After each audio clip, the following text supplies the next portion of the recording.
Ooh, baby, you're listening to the Powell Movement.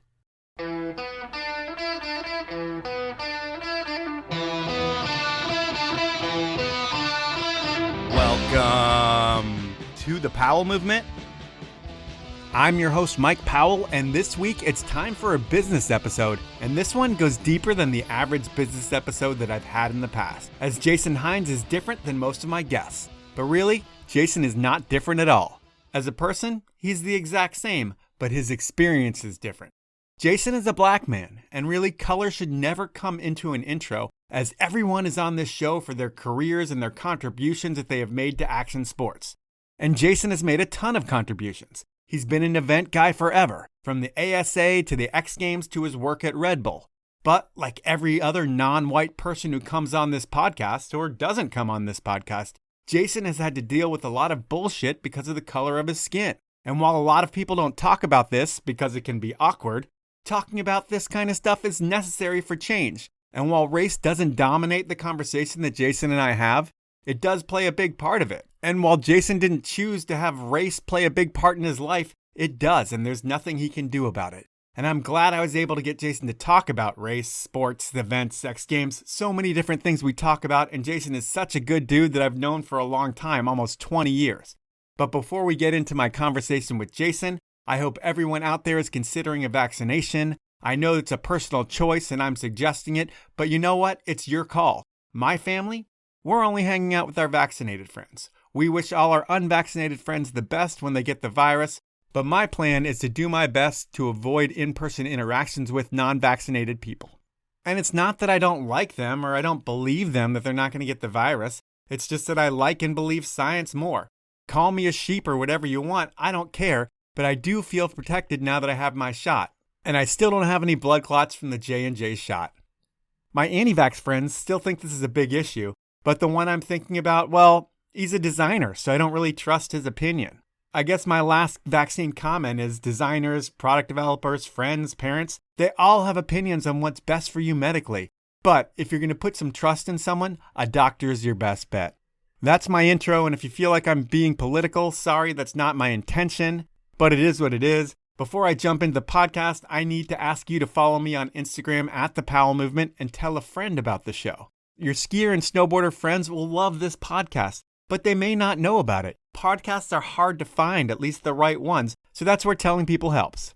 Finally, I want you to support my amazing sponsors who make this show happen. They are Stanley, the 10 Barrel Brewery, Peter Glenn Ski and Sports, and Rollerblade. Now, let's talk with Jason Hines.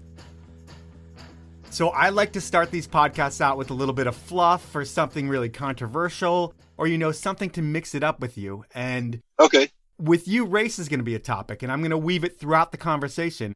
And while you and I are not going to solve what's going on with race in this country, we're going to get a little bit of your experience with it. And all black people in this country, you experience racism at an early age, probably before you can even remember. And you're young, your parents move you from the city to the suburbs. And the white folks in the suburbs started a petition to have you and your family removed. Is that the first experience you hear about with racism in your family? Yes, 100%. Are you aware of this at the time, or is it just something that your dad has to deal with?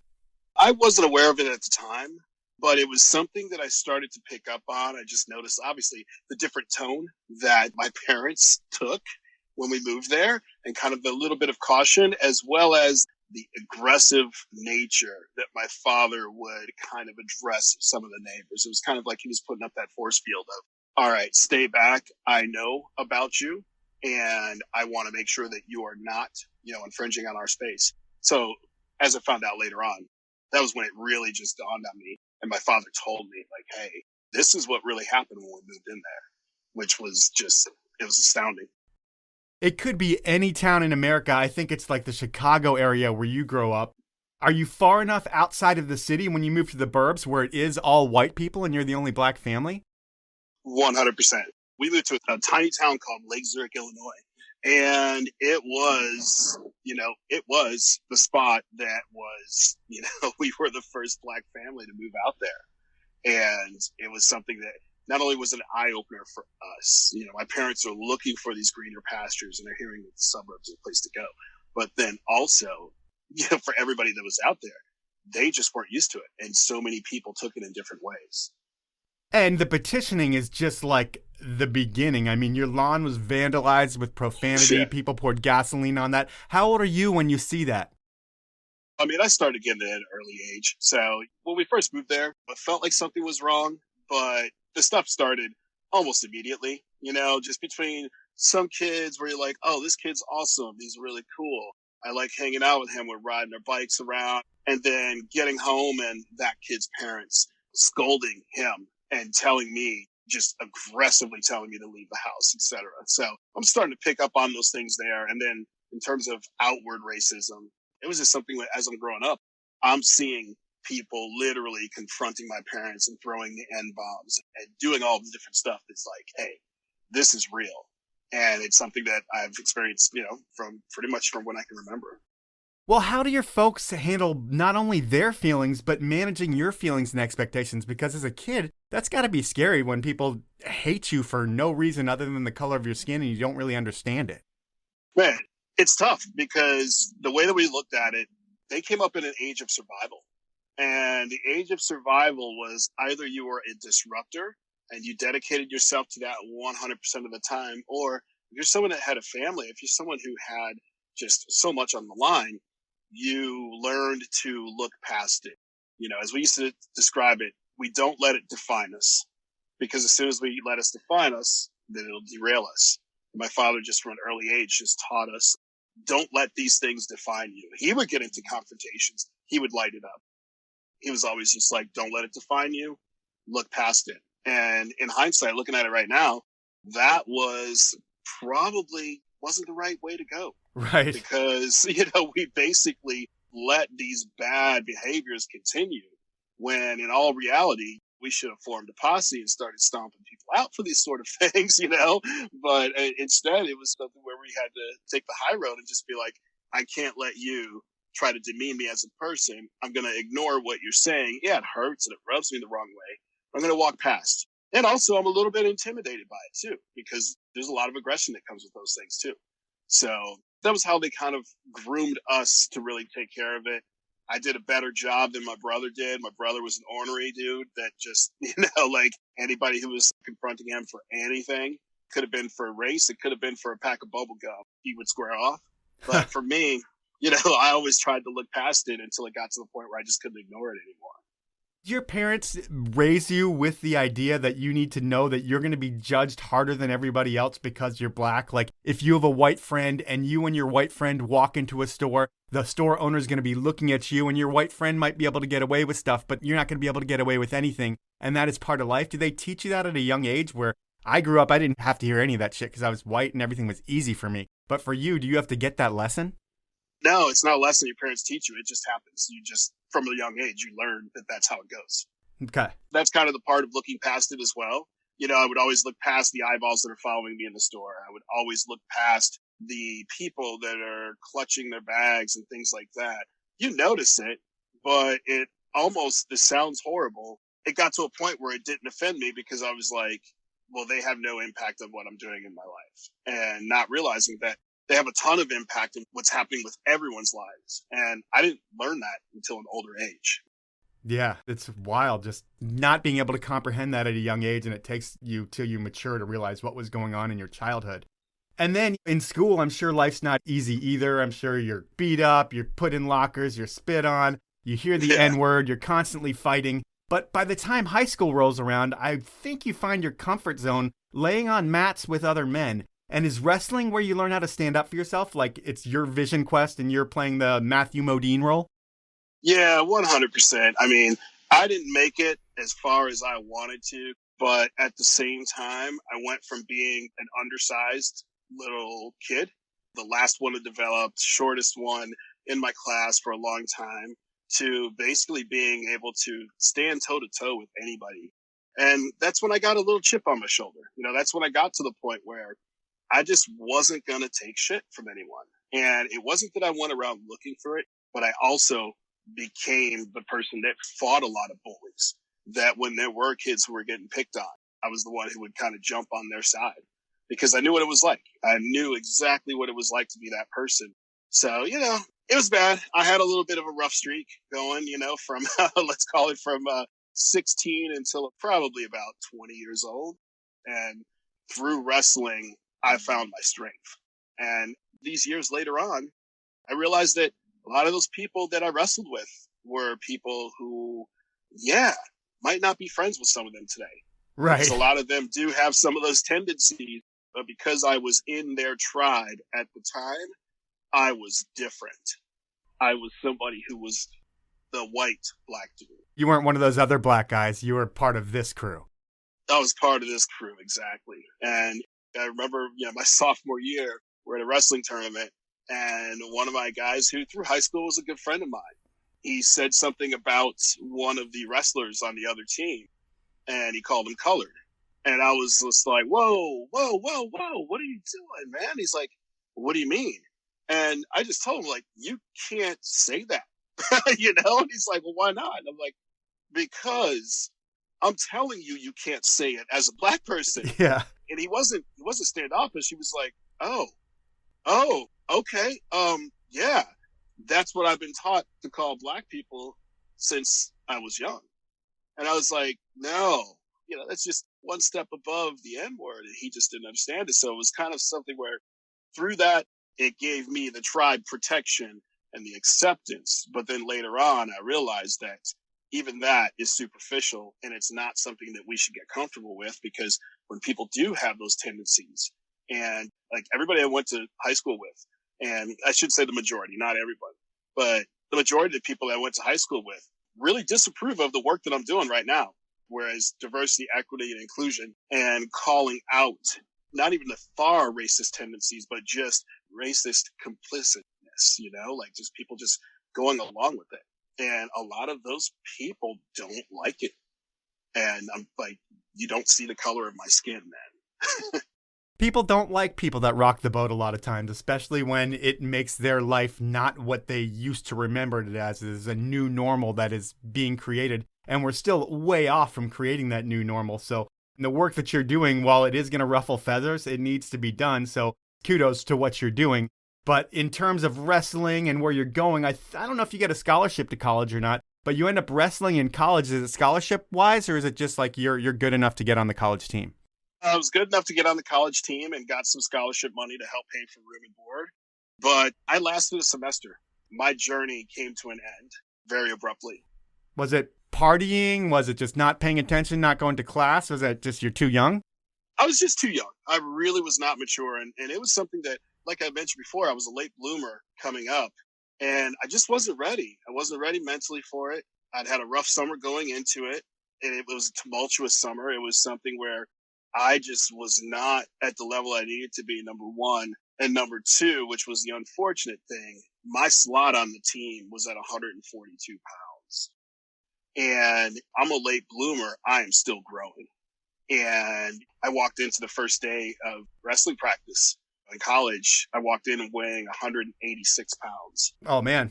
Yeah, for anybody that knows me or has seen me in person knows that me at 186 is pretty damn shredded, So to cut back down to 142, I think I made 3 weigh-ins, and that was it. I had to quit. I just couldn't do it. You eventually drop out of college, and at this point, I think your family has moved down to Miami. Yeah. You head down to Miami, too, and I look at the time that you spent in Chicago or in that area as like the glory years. You had the Bulls when you were growing up, and it must have been amazing. You had the Super Bowl Shuffle as well. You had all that shit. And then you go to Miami, and it's dominated by the University of Miami and the 2 Live crew. And do you have any Luther Campbell moments in Miami of just like the vibe that was going on back then? Yeah, well, first of all, 2 Live crew came out before I moved to Miami. So when I moved down there, I was like, oh, snap, they're down here. And it was just something where between that and all the booty bass that was on the radio, it wasn't even the hedonistic side in terms of like, okay, everyone's half naked, so sexy. It was just in terms of like, everyone's half naked and doesn't give a shit. Like everybody's just in their vibe and partying. And I fell right into it. I was still seeing a girl back in Chicago when I moved down to meet up with my family. And I bought her a University of Miami jacket and sent it out to her. And I was just like, oh, this is the new me. And I still remember I had bought a set of rollerblades when I was in Chicago, just because I had some friends that played hockey and then started jumping some stairs, things like that.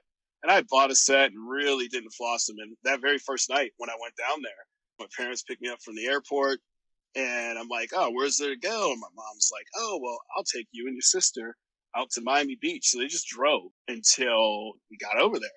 And I was like, oh my gosh. And then we went back to the temporary apartment they were living in. And I grabbed my rollerblades and just drove back there and skated until 5 in the morning because so many people out there were skating. Skating is huge at that point. It's starting to catch Yes. on and become the biggest trend in the country.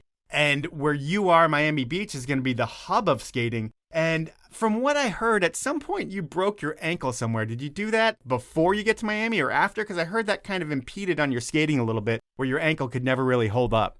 That was later on. So I moved to Miami at the end of 1991. I broke my leg in 1997, and that was at SFX Skate Park. So we jumped a few chapters there, and getting into it. So.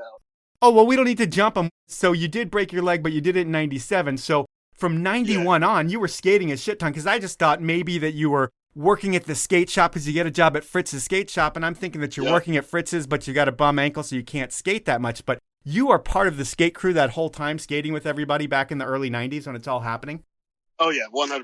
So it was something where I got there right when it was sparking off. The only people that were skating were all the Latin kids, the kids that were from different places and everything. And that was kind of their unifier, kind of like how I had wrestling as my unifier up in Chicago.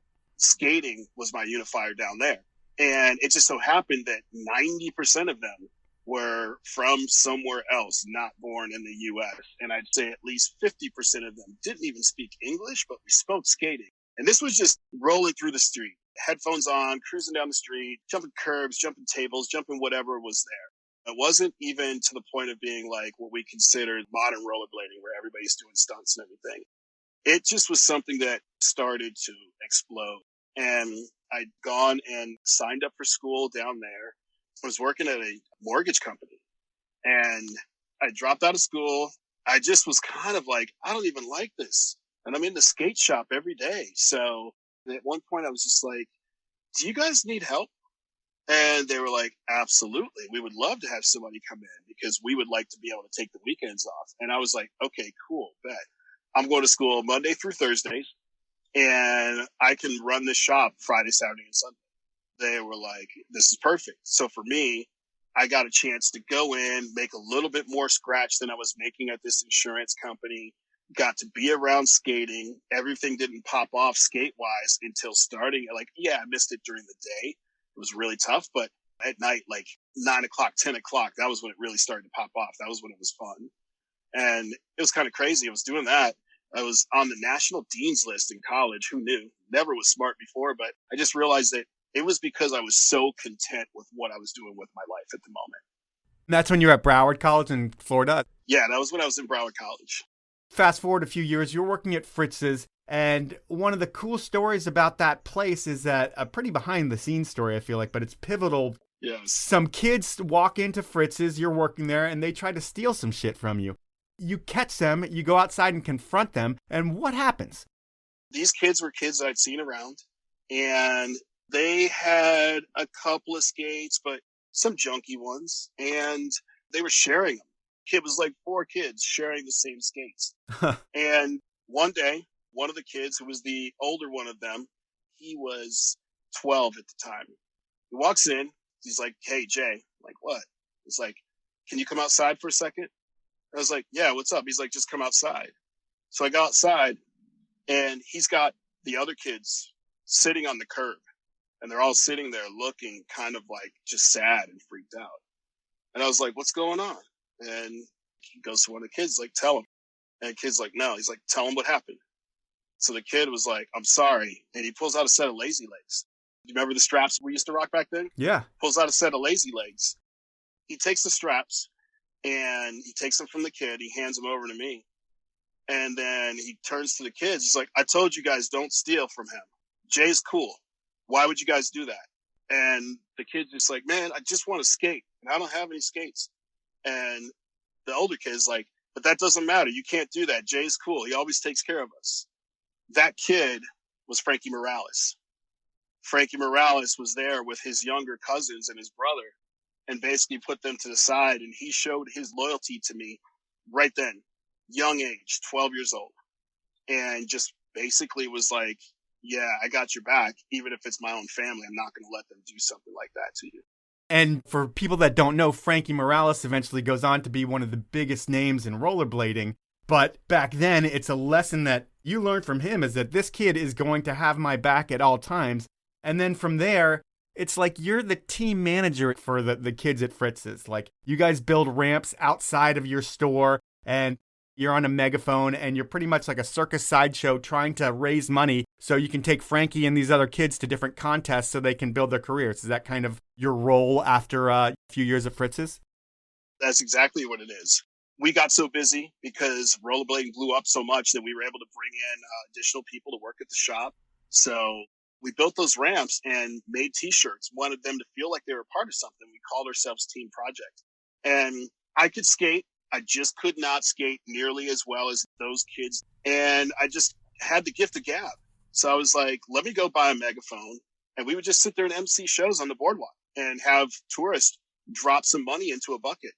And we would use that money to be able to buy these guys wheels and bearings and eventually get them skates. And we would drive these kids all over the state. Like, we drove them all over Florida to go to contests, and we would get a hotel room with like 8 people in one room and stuff just to give them the opportunity because they didn't have parents to give them the means of being able to do that.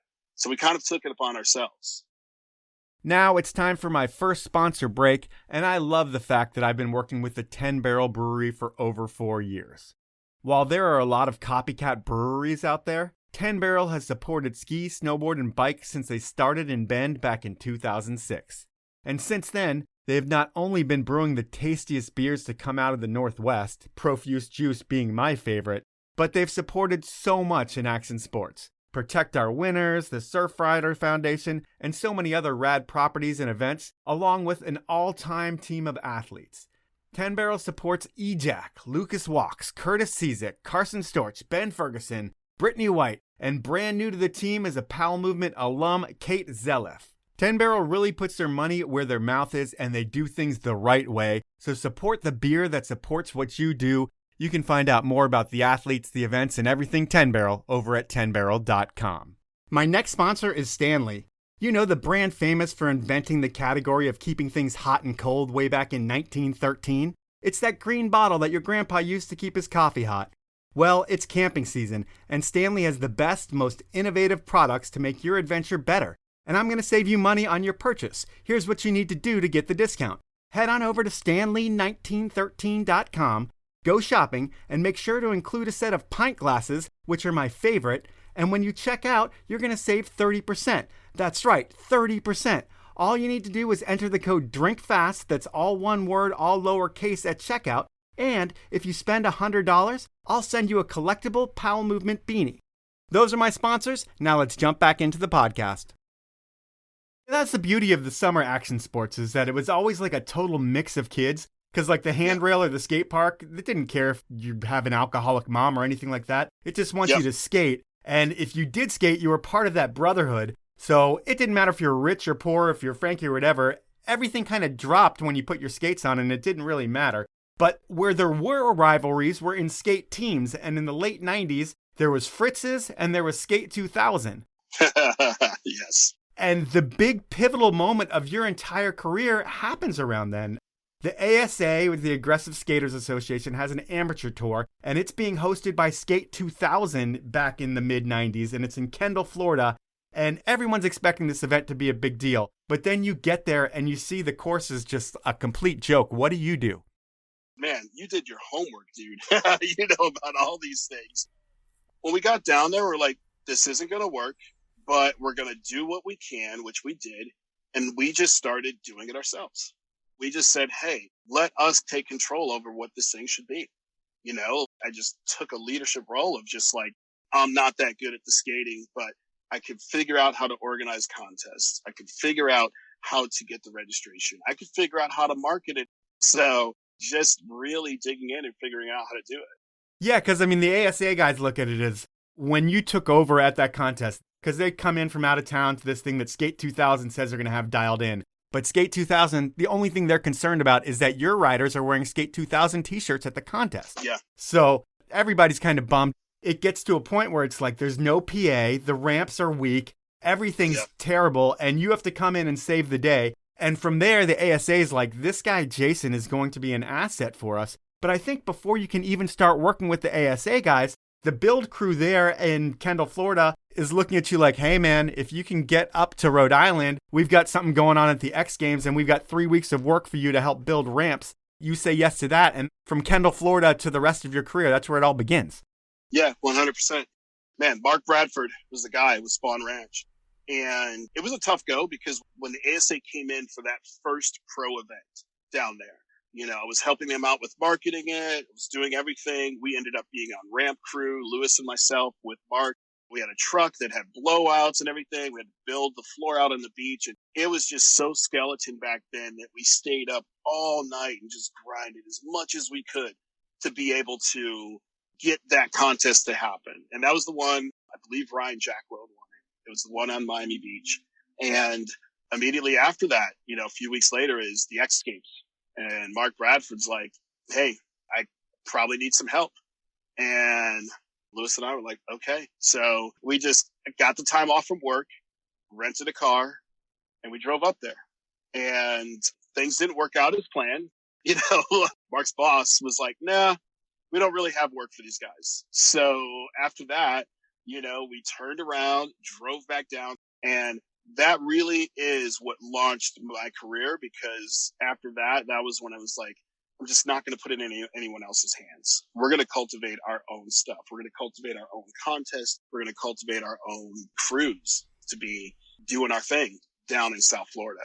So the resurgence of getting back with ASA afterwards was when they launched the true amateur circuit. And that's when ASA came back and talked to me about being a part of that. So they give you the Southeast and you're running a ton of different contests down in the Southeast. Like, how many kids are you putting through, you know, in the mid-90s? Because it is so big back then. Oh, it was so big. It was so big. When we were running the contest, we started off, and I think we ended up having one in Naples that year. We had Jacksonville. We had Daytona. We ended up having Central Skate Park. It just blew up. There was this scene going on in Florida that was absolutely insane. And there were some people that were just absolute crushers that were coming out of that area as well. Like Josh Petty was down there. We obviously had Morgan Pesco, Tyler Shields. We had some people that were rollerblading like crazy. And then this one contest, you know, this little freckled girl comes up to me. She's like, I'm going to skate in the contest, but I want to skate with the guys. And I was like, what are you talking about? And she's like, my name's Fallon. She was so young and so tiny. And just the scene out there, it was so amazing. So you're doing all of this regional stuff, and I'm sure the goal in your head, like at this point, you've kind of hit the crossroads and you're like, I'm not going to finish with school. I'm going to go full into this action sports role. Do you end up going to like a world championships or a bigger event, meeting all the people who run the ASA, showing your value, and then they realize what you do and then want you to do a lot more with them? Yeah. You're like the glue that holds them together, I feel like, as you move on throughout your career. Yeah, it is exactly what happened. First event was X Trials. I'm sorry, it was the B3. It was after the X Trials. So the B3 event at Woodward Camp, I flew up there to work that event. Horrible story. My very first time traveling to truly be able to travel outside the state of Florida to go do an event with everyone. And I'm working with Chris Fowler and Chris Hanneman. And I got food poisoning on the flight. So the very first night, they're all like, yeah, let's go out. Let's go kick it. And I'm just in the hotel room, just dog sick. So the next day we get out there, and that was my first time at Woodward Camp. First thing, like bucket list. Mind blown. Holy crap. Mind blown. Second thing, Ezekwe Anderson is there. I was more starstruck to meet Ezekwe than I was to just see Fabiola. You know, because I was like, man, he's another big giant black dude. Like, this is my tribe right here. And I remember he was like skating the vert ramp. He's doing these kind grinds on the vert ramp, and just he's so big and just so strong with his dreadlocks flying everywhere. And I was like, oh my God, like, I didn't even talk to him that first event barely. I was so starstruck. So that was the second thing that blew me away. The third thing that blew me away was I almost saw like the biggest throwdown on top of the vert ramp because Nicky Adams was being Nicky Adams, Yep. and just kind of chirping away. And at one point he got sideways with Mike Budnick, and Budnick was just like, absolutely not. I'm not going to take that. And then John Bergeron just dropped in across the ramp and got in his face. And I was just like, we're about to see two killers go at it.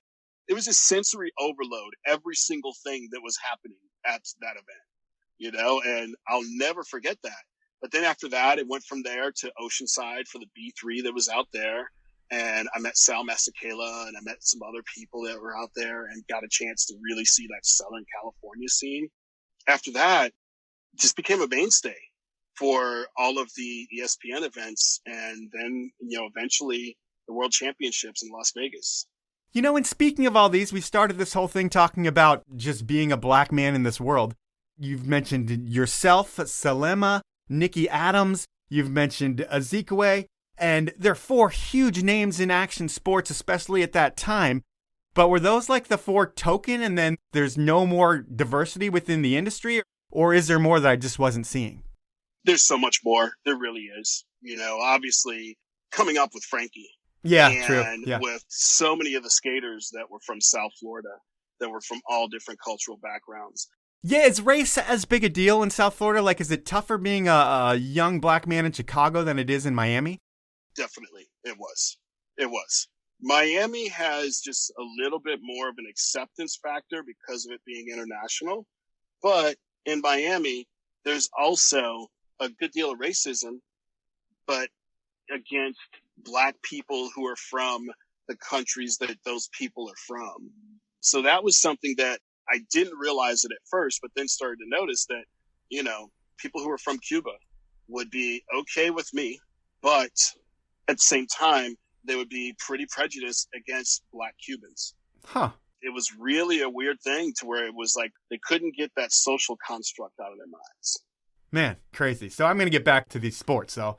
And yes. We'll go back and forth here and there.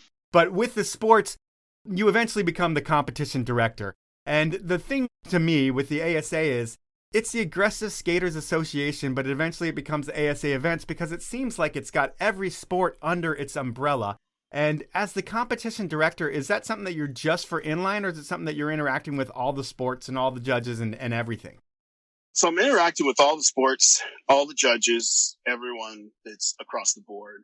So when I was the competition director for the ESPN events, it was strictly for inline. But I mean, I worked together with the Hoffman crew and with the Bostics. Like, we all worked together on all of the different events. And then also working with the crew that was in charge of motocross once we got to, like the actual X Games and everything. So it's funny, we all still stay in contact outside of it. And even though the sports kind of had these little feuds and rivalries that were going on, little did people know that, we'd all be like hanging out at the hotel bar and, all the people that are behind it. There was never that big of a beef that was there. It was a little bit from the skateboard side, but from the ASA events, once we started stepping with the LG World Tour and World Championships, it was all sports, everybody together. Those tours were so much more about unity with everybody just all being in the same bucket. And that was something that was really cool. It felt kind of like how the international X Games events were, like all the Thai skaters and bikers were all together when they would go to the events, and they all knew each other and they all skated at the same parks. And that was kind of their tribe. It wasn't separated by sports, but more so by countries. And that's kind of what it felt like with the LG Action Sports Championships. Okay, so in that role where you are working with all the different sports, what's your actual job leading up to events? Is it you're working with all the athletes, coordinating all the judges, coordinating the venues? Like, what do you actually do before the event happens? Oh, man, there's so much to it. So from an ASA standpoint, it was a department of four of us. I was, the director of the department, Olivia Alessandro, absolutely amazing human being, one of my best friends in the whole world. She was in charge of all the athlete marketing. She went on to a big career with the Do Action Sports Tour. She was in charge of wrangling the athletes, getting them all together, taking care of all their needs, booking their travel, everything that had to go down with the athletes, and then turning around and taking care of all the marketing programs that were involved with them as well. And at the same time, what a lot of people didn't know was I was leading the demo and partner events program as well. So on that side, we had Armand Sylvie, who was in charge of all of the setup and ramps and everything, taking care of all the operations and logistics. And then Jimmy Coleman, who was doubling over as the MC, was also in charge of everything in terms of, helping us to book the schools, everything from that side. And then Courtney Dornstein was the person that we had that was full-time booking schools. So we had a well-oiled machine of a department that was absolutely crushing and doing so much stuff all at the same time. So leading into the events, with booking our judges, booking our competition crew for on course, booking travel around the world for those events. So it was all pretty deep. And then on game day, I always looked at it where if there was anything that I needed, I would come to you. I would have an answer within a minute. But you were the dude with the walkie-talkie, and you were everywhere, all day, all over the place. And are you just problem solving all day, making sure everybody has what they need, and you're running the playbook? Kind of. Each year we'd get a couple of interns through, and, kids that were coming out of college or still in college, they're like, hey, for the summer, I want to travel the world. So they would help us to be able to do scoring and timing and, just keeping track of tabulation of judges' scores and all the different pieces there. And I look at it this way, it was a lot more like air traffic control.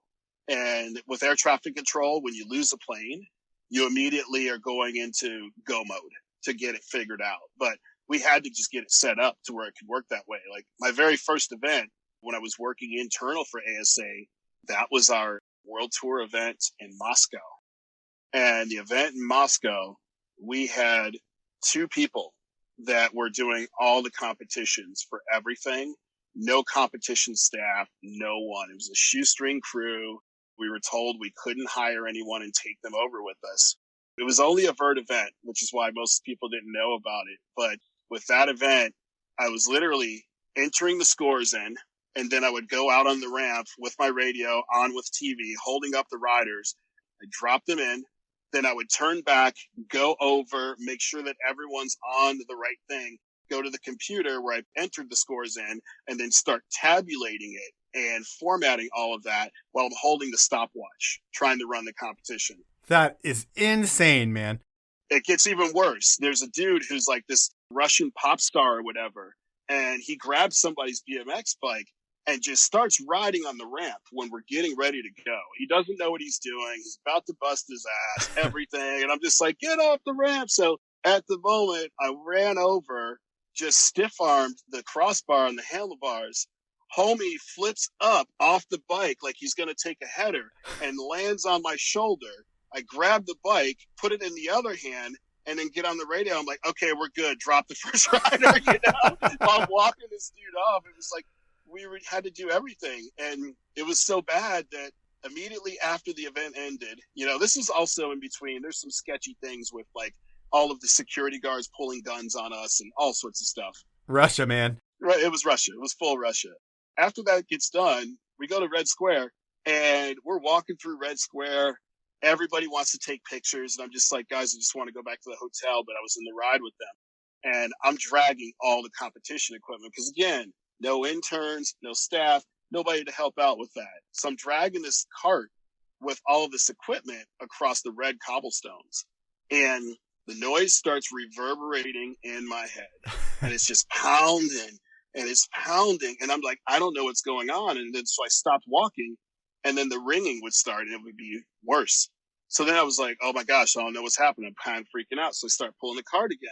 And then the pounding starts happening again. And then I stop and the ringing's getting louder and louder. And I just got this splitting headache. And I just felt like the dam broke.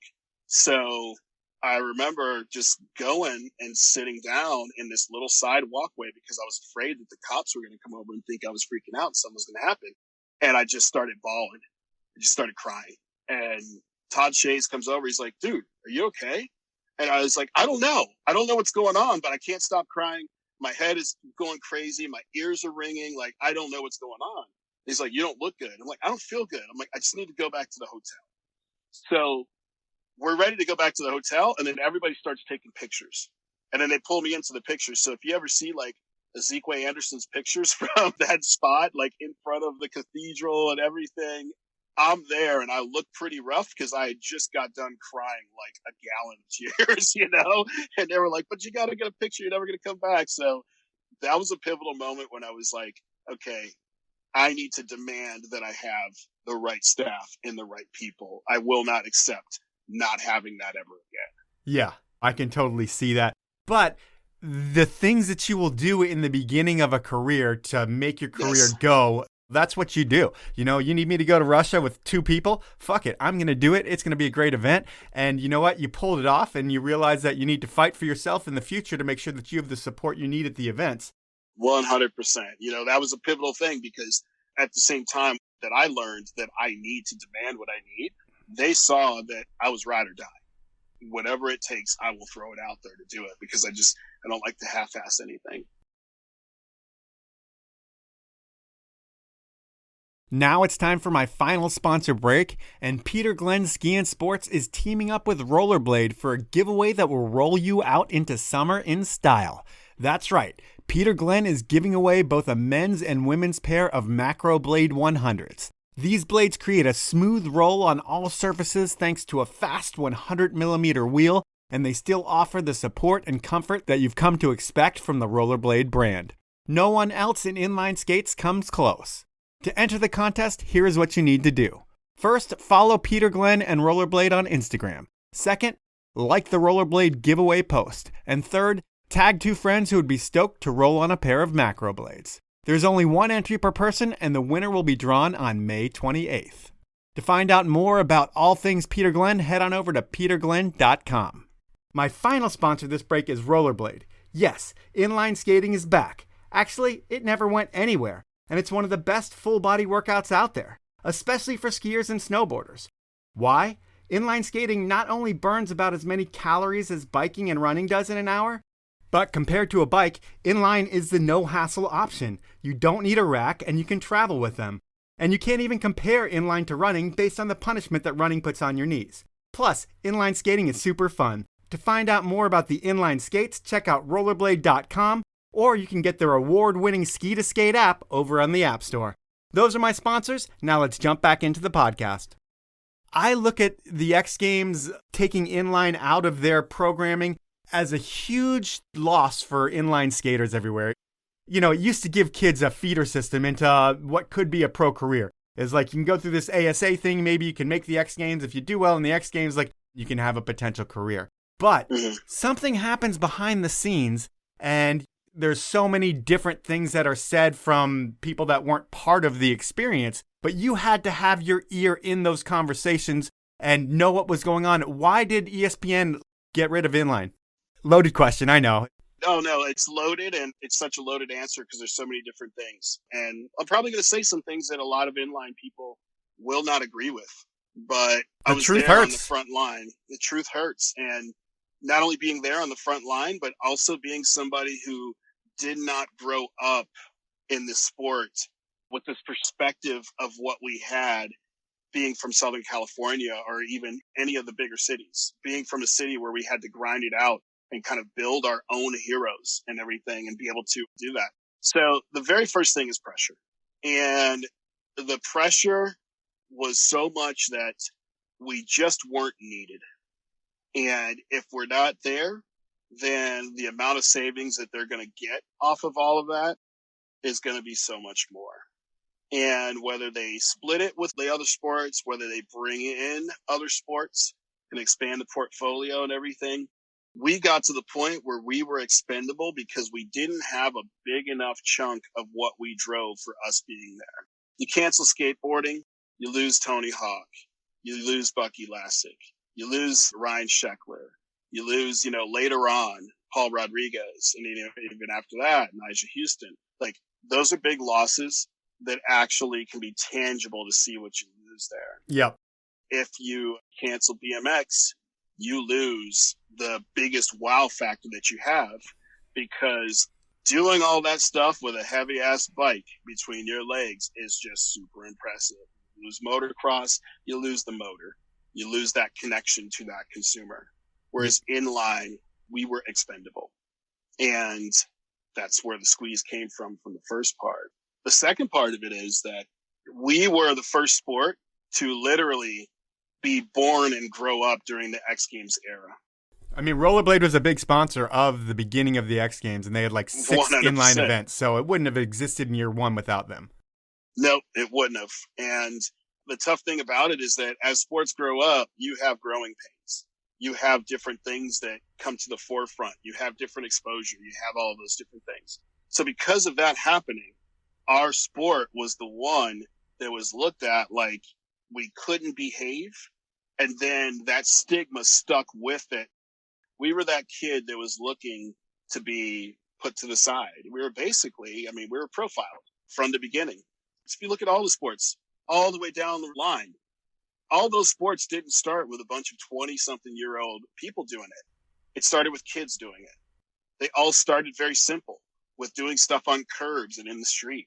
Like everything that happened with inline as it grew up during the X Games time, it was exposed to the world. And those growing pains are things that will hold you back. And the unfortunate thing was, as you mentioned at the beginning of this, rollerblading made a lot of money. And because it made a lot of money, it had a ton of influence to make sure that the first games were basically created around the resurgence that we gave to sports with bearings. Yeah. And all of our bad adolescent years and all the goofy school picture years and everything, all of that was portrayed for the world to see. And we had a lot of people that didn't like that because they'd been doing these sports for at least 20 years prior to that. And they were like, our sport deserves more credit. So, that was a challenge. It was there. We had a lot of turmoil internal as well. So it's like the maturity level of the riders. It's the line item of the budget. And then it's the disaster behind the scenes of what the sport actually is, all combined to make it that they don't want to work with X Games. Or at least it seems like they don't want to work with the ASA, because ESPN eventually comes to you, or comes to Chris Fowler and you, and they're like, hey, we want you guys to start a company and run the inline events of X Games. We don't want to work with the ASA anymore. And I don't know if time had just run its course with the ASA and things have gotten old, or they just didn't want to work with them. That doesn't matter. We don't need to talk about the bad blood or whatever blood it was. But when that opportunity comes to you, does it create a weird situation for you where you're working with the ASA, but then one of their big properties comes to you and it's like, hey, we need you to create your own company to run this event. And you end up doing that with Mixed Ride Media. But does it create any bad blood with the ASA when you take over the X Games? No, because I was transparent about it. And I still remember the conversation. They were like, yeah, it's about time we start concentrating on doing our own thing. And that was good. They were in the throes of working towards really spicing up the mobile skate park series. It became something that was a lot stronger after they stopped doing the ASA portion. And then that's when they landed LG. The real reason, and we can be transparent with it. The real reason was that with ASA, we had some missteps that happened with the X Games. We came out with a judging system that we had an echo chamber of judges that were like, this is great, along with people that were putting together the judging system. We're like, this is great. When it comes down to it, all of the riders and everyone who were all about the sport were like, this isn't great. Every week, man. Every week it wasn't great. Every week wasn't good. So then once we had that judging system, and this was the new judging system that we had, and we basically launched it and debuted it at the X Games, and it imploded because the scores, because of the way it was done, were so far off and just so skewed because these different criteria that were in there that we basically had people that did not even come close to skating the best at the top of the leaderboard. So we had to finagle, change scores behind the scenes, and we're rolling in like 10, 15 minutes late with the scoring reporting then. ESPN, before anything, they are a television network. Let's be real. And they'll say it. X Games is a platform for them to engage partners to be able to get them plugged into the television content and drive marketing programs around it. Yep. If they got that going late on scores, doesn't work. Having arguments about the scores and everything doesn't work. Having verbal confrontations with skaters and everything, because the skaters have a disdain for you because of these sort of things that happen there. It doesn't work. The sanctioning portion of it, like our sports were way too young to be sanctioned like that. It was way too young to have this membership base and all of the different pieces that went into it. And then that was 100% what tied you to being able to skate there. Just didn't work. You needed to just grab the best skaters from around the world and figure out ways to get them in. So it just was something that, from ESPN's standpoint, their biggest word was simplify. They were like, you run these things anyway for them. We need to simplify the way we do it, because right now it's just too complicated. And I was like, okay, I would love to do that, because I felt like I could be a beacon of change. I could lead the change march, so to speak. And in year one, you guys had like 3 events, and I think everything was gravy for you guys. It seemed like, while the inline event in the U.S., I think, was more of a demo at the Staples Center, you had the Latinx Games, you had the Asian X Games, and things were going well for mixed ride because you guys had a lot of business. But I think in year 2, ESPN starts scaling things back. And then in year 3, it gets scaled back even more. And this is when the crossroads in your life happens. How does an opportunity with Red Bull come up? We were doing great with X Games. The nail in the coffin happened when Dave Finger wrote that. It was just such a stupid inflammatory piece for EXPN, that magazine. Yep. It was like, why hate on rollerblading? And he actually, I don't fault him. I mean, I fault all of us for being ignorant to it, but I don't fault him for the language that he chose for it, because back then we were in a bad place as a society that we accepted derogatory terms towards certain groups. But this piece was all about why hate rollerblading.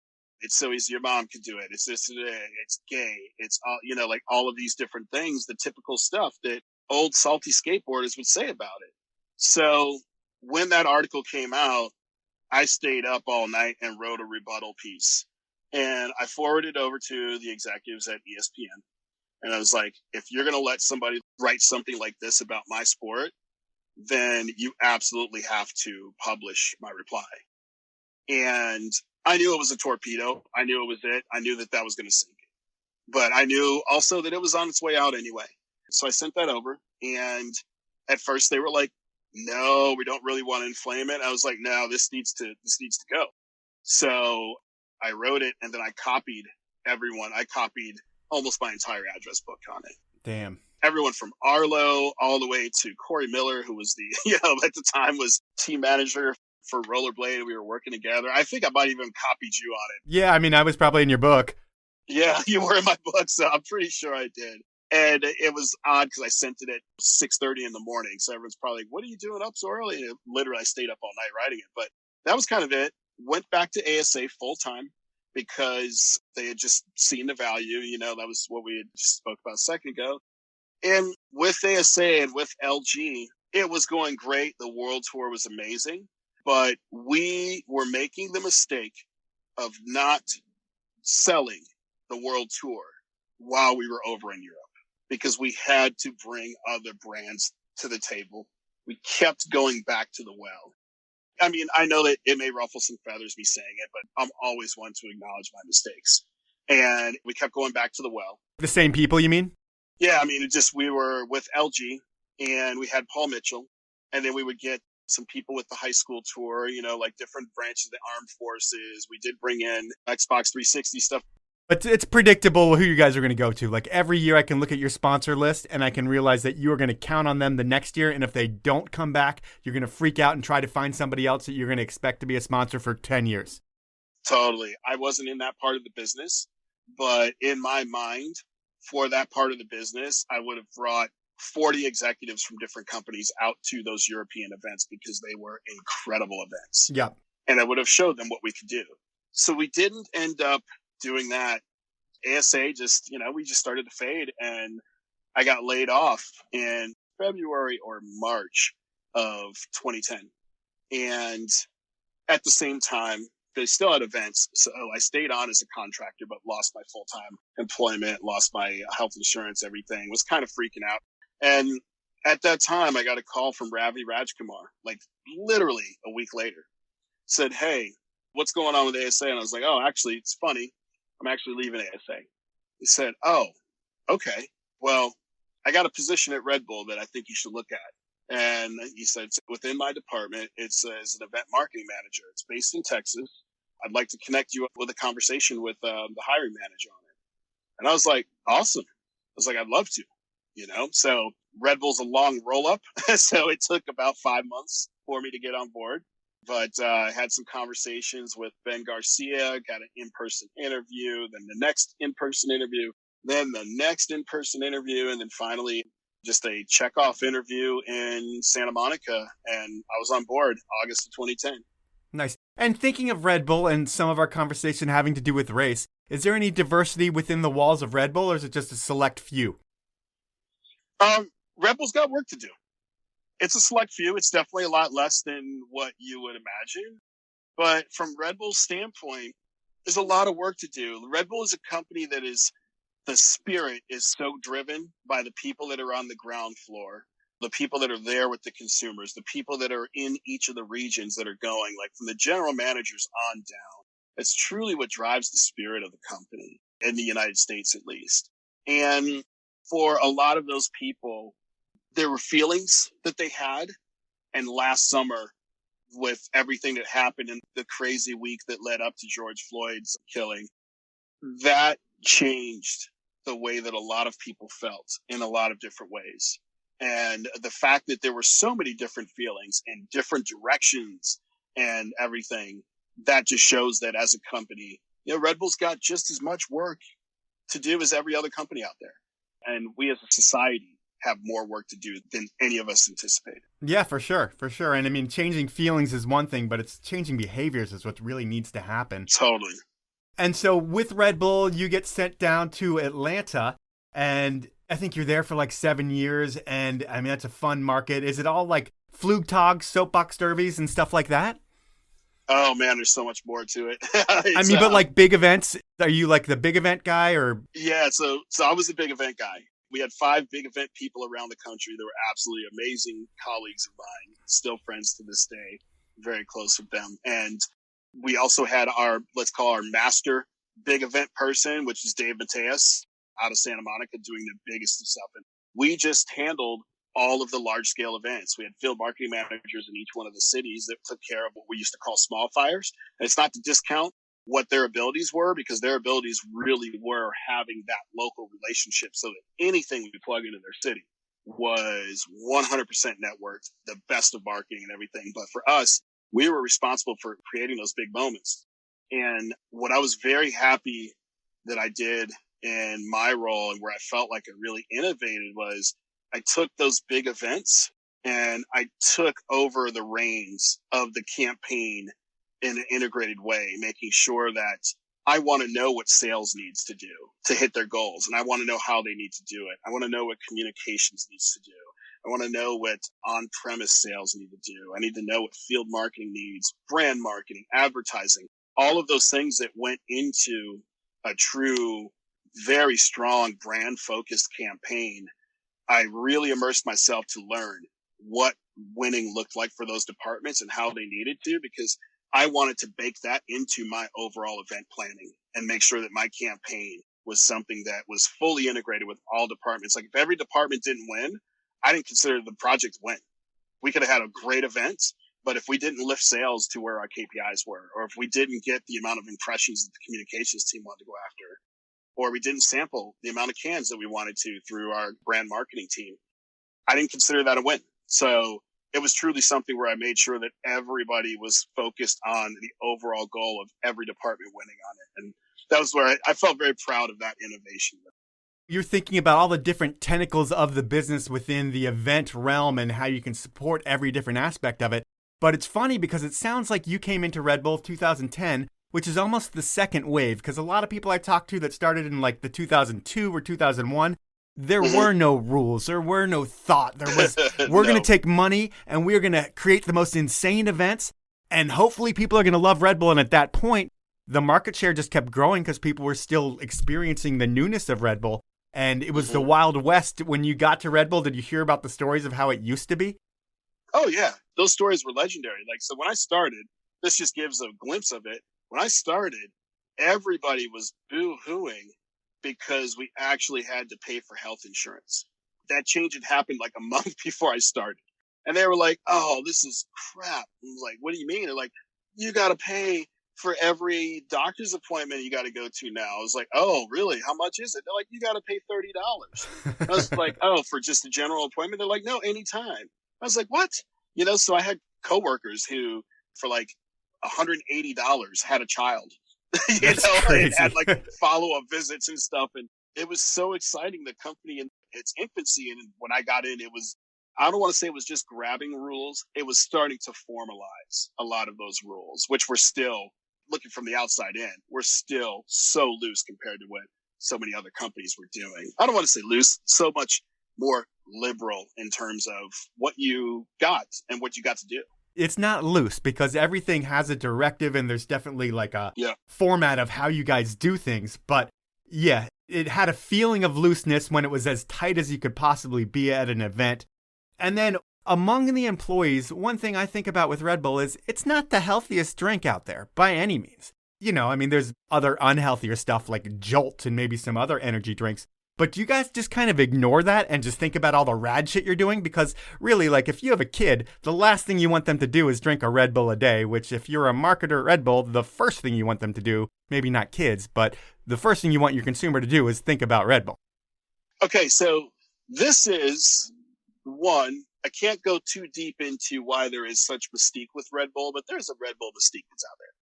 100%. Like compared to the other energy drink brands and everything, Red Bull is very much like, let's let our product do the talking for ourselves. So I got to respect that. Still part of the tribe. Got to respect that. The second thing, though, is if you go through, and this is all that I will say about this because I'm keeping the mystique. If you go through and you read the products that are on the label compared to other soft drinks or even juices, Red Bull is not what it seems in terms of caffeine count, in terms of sugar levels, and in terms of what sugars are being used, in terms of... Should I have my kid drink apple juice or Red Bull? Okay, you want to know something? It's pretty much about the same thing with no caffeine in it. And Red Bull has caffeine, but it also has B vitamins added to it. So it's going to have more from a vitamin side of things.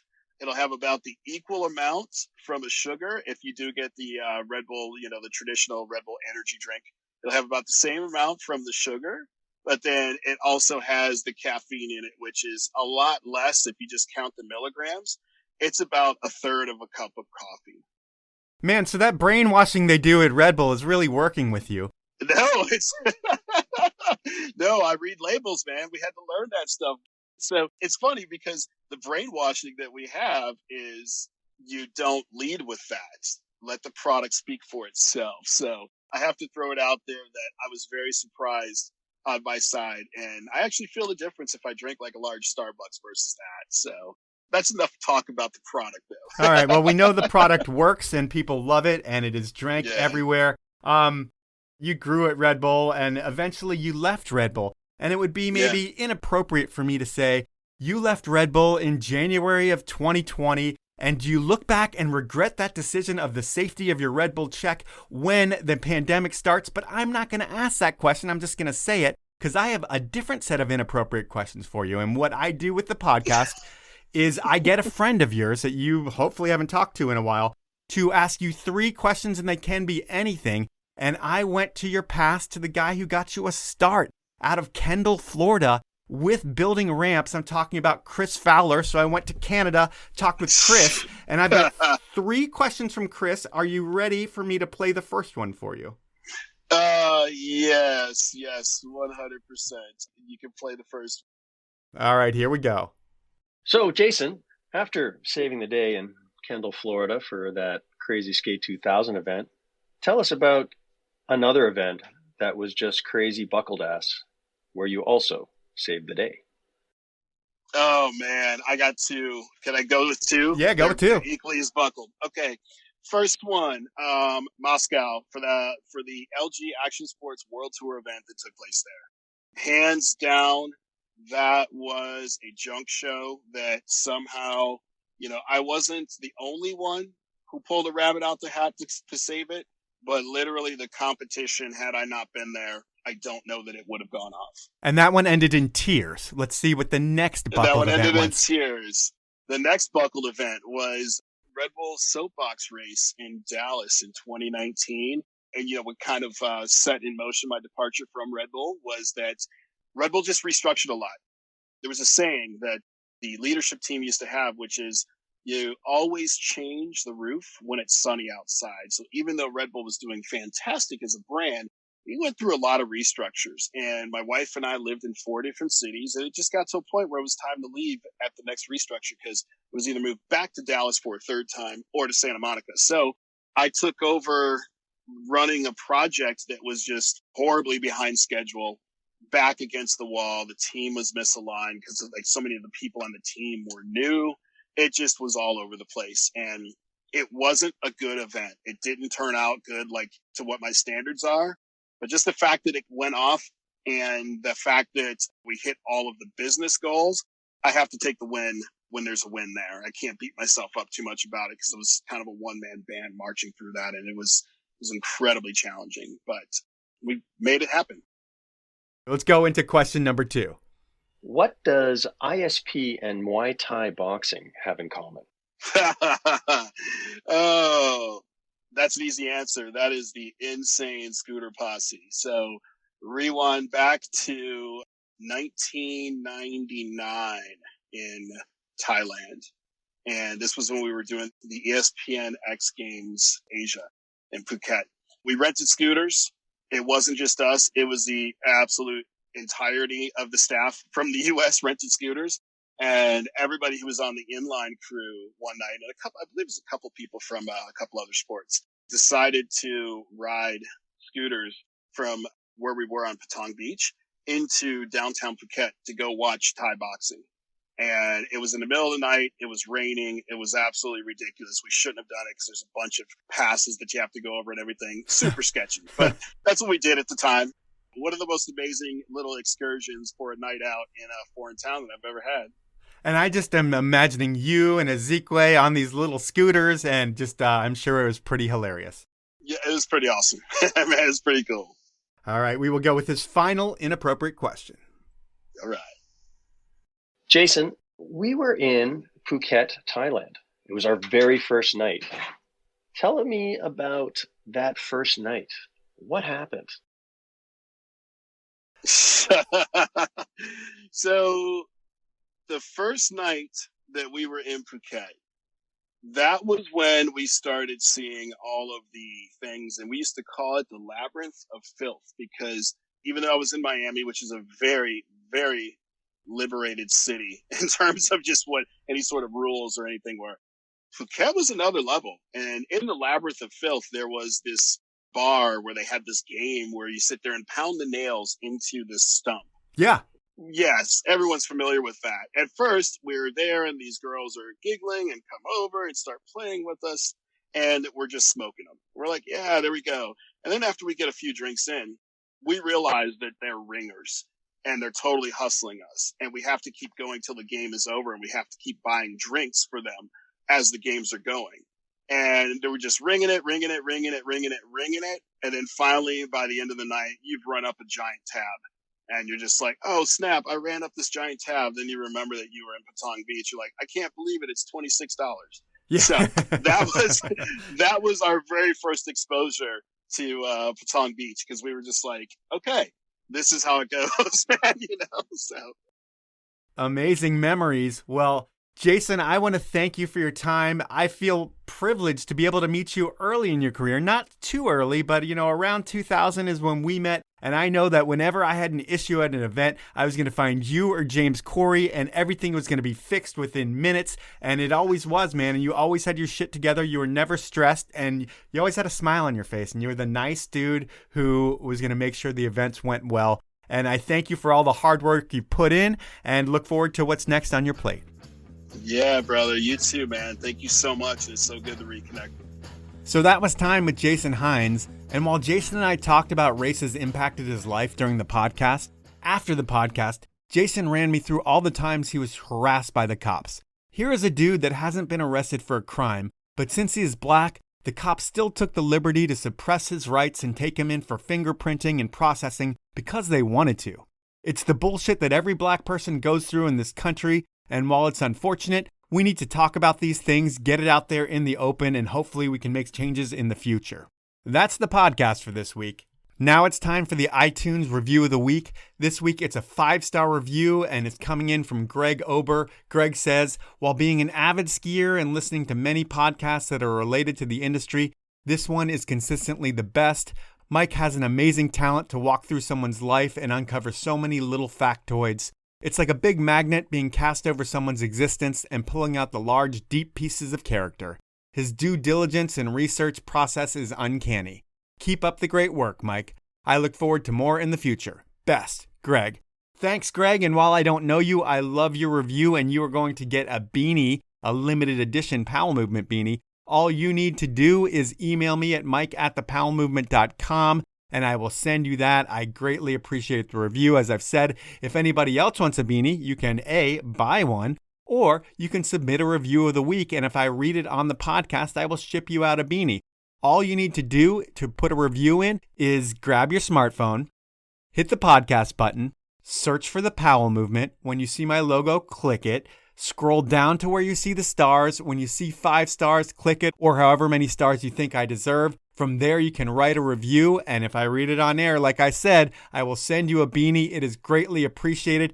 I'm not sure if the reviews help the show grow or not, but it sure makes me feel good or bad about myself, depending on whether they're positive or negative. And I will read negative reviews if they're worthy of the review of the week. So send them in and give me what you think I deserve.